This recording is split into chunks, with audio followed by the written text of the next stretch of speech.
हमने packages, modules और libraries के बारे में बात की है। अब हम जो किसी दूसरे डेवलपर्स ने पैकेजेस बनाकर रखे हुए हैं, हम उनको कैसे यूज़ कर सकते हैं ताकि हमें दोबारा से जो चीज़ बनी हुई है उसको बनाना ना पड़े।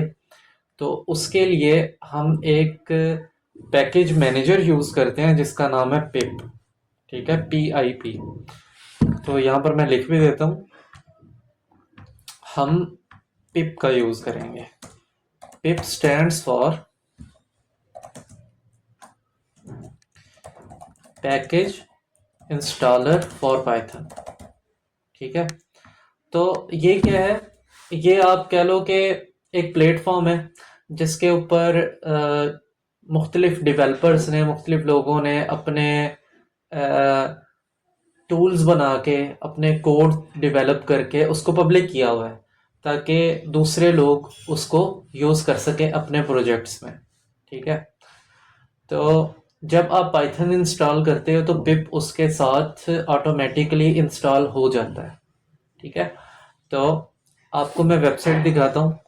आप अपना गूगल पे आए और यहाँ पर आप py.org को सर्च करें तो इस तरह का आपको इंटरफेस शो होगा।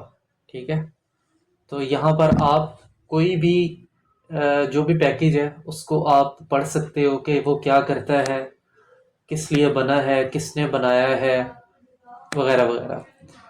इस तरह से हम एक पैकेज देखते हैं, उस पैकेज का नाम है स्ट्रीमलेट।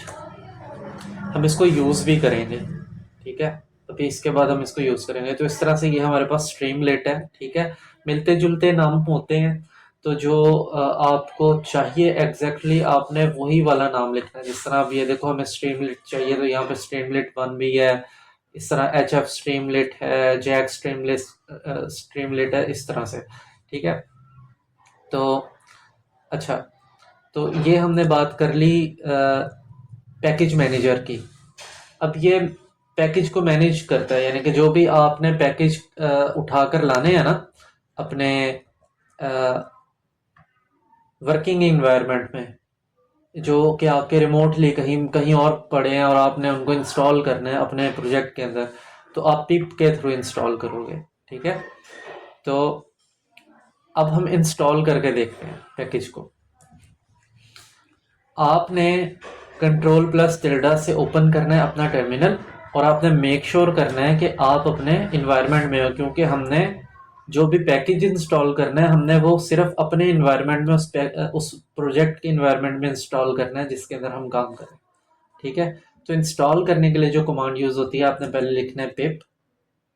ठीक है, और फिर इंस्टॉल, और फिर आपने लिखना है पैकेज का नाम जो आपको पैकेज चाहिए। हमें चाहिए स्ट्रीमलेट, तो हम स्ट्रीमलेट लिखेंगे। तो उससे पहले मैं आपको एक और चीज़ दिखाना चाहता हूँ, पिप लिस्ट। मैं ये देखना चाहता हूँ कि मेरे पास किन किन पैकेजेस की लिस्ट ऑलरेडी पड़ी हुई है। तो मैं एंटर करता हूँ, तो आप ये देखो मेरे पास ये वाले पैकेजेस की लिस्ट ऑलरेडी यहाँ पर पड़ी हुई है। ठीक है, तो अब हमने ये देखना है कि हमारे पास क्या स्ट्रीमलेट है, ये अल्फ़ाबेटिकली ऑर्डर्ड हैं। तो अब ये देखो कि यहाँ हमारे पास एस की फील्ड में स्ट्रीमलेट नहीं है। तो अभी मैं दोबारा आता हूँ नीचे और इसको क्लियर करता हूँ और अब मैं लिखता हूँ पिप इंस्टॉल स्ट्रीमलेट और मैं एंटर करता हूँ। यहाँ पर मेरी इंस्टॉलेशन शुरू हो जाएगी। तो इंस्टॉलेशन होने के बाद हम दोबारा पिप लिस्ट से चेक करेंगे अपने पैकेजेस की लिस्ट को और देखेंगे क्या वहाँ पर हमारे पास स्ट्रीमलेट पड़ी हुई है या नहीं पड़ी हुई। तो मीनवाइल ये भी बात कर लेते हैं कि स्ट्रीमलेट क्या होती है। अब उसके लिए मैं पेंट ओपन करता हूँ। देखो, जो भी सॉफ्टवेयर है ना आपका, उसके कुछ एंड्स होते हैं, उसके कुछ लेयर्स होती हैं। ठीक है, अब एक होता है फ्रंट एंड और एक होता है बैक एंड। ठीक है, यहाँ पे मैं लिख देता हूँ।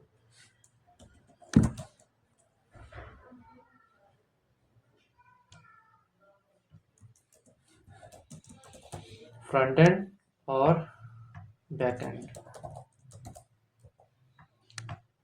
अच्छा, फ्रंट एंड क्या होता है? यूजर फेसिंग व्यू, इस तरह बात करते हैं। अब आप ये देखो कि ये जो मैं सॉफ्टवेयर यूज कर रहा हूँ पेंट, इसके ऊपर मैं चीजों को बना रहा हूँ, मैं इसका यूजर हूँ, ठीक है। यानी कि ये यूजर फेसिंग व्यू को मैं देख रहा हूँ एज अ यूजर। अब इसके पीछे कोड क्या हुआ है, इसके पीछे लॉजिक्स क्या हैं, फंक्शंस कौन से लिखे हैं, क्लासेस कौन से बनी है, ये मुझे नहीं पता, ठीक है। अब ये जो यूजर फेसिंग व्यू होता है ना, यूजर इंटरफेस भी कहते हैं इसको, ठीक है, ये होता है फ्रंट एंड। अच्छा, एक होता है बैक एंड। बैक एंड क्या होता है? जिसके अंदर आपकी जो प्रोडक्ट है, कोई भी आपकी एप्लीकेशन है, उसका कोड, उसकी लॉजिक, वो वहां पर लिखी गई होती है, ठीक है, कि उसने वर्क कैसे करना है। उसको कहते हैं बिजनेस लॉजिक, ठीक है। एक फ्रंट फेस व्यू होता है, उसको कहते हैं फ्रंट एंड। और एक पीछे जहां पर आप कोड कर रहे होते हो, लॉजिक लिख रहे होते हो, फंक्शंस, क्लासेस, इस तरह की चीजें सारी डिफाइन कर रहे होते हो, उसको कहते हैं बैक एंड, ठीक है। फ्रंट एंड कनेक्ट होता है बैक एंड के साथ एंड वाइस वर्सा, ठीक है। बैक एंड भी फ्रंट एंड के साथ कनेक्ट होता है, ठीक है। तो यूजर को हम सिंपलीफाई करके एक चीज देते हैं, उसको उसका यूजर इंटरफेस अच्छा बनाते हैं ताकि वो सॉफ्टवेयर को अच्छे तरीके से यूज कर सके। अब जो स्ट्रीमलीट होती है ना,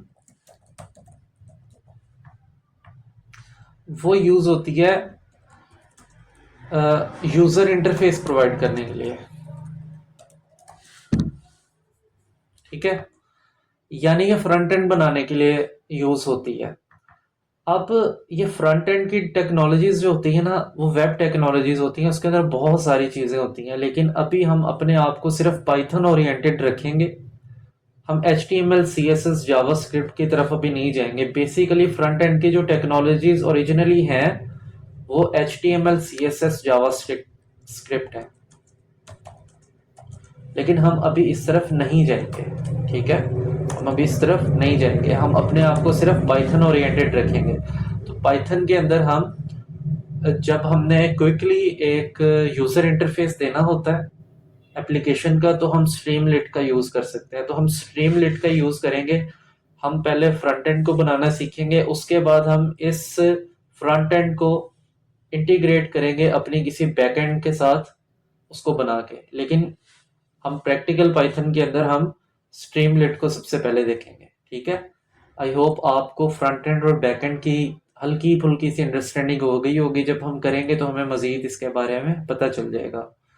हम बहुत सारी बातें बेस लाइन के ऊपर स्टेब्लिश कर रहे हैं ताकि जब हम उसके ऊपर बिल्ड करें तो आपको मजीद अंडरस्टैंडिंग हो। हम इंक्रीमेंट लेवल के ऊपर उसको सीख रहे होंगे, ठीक है।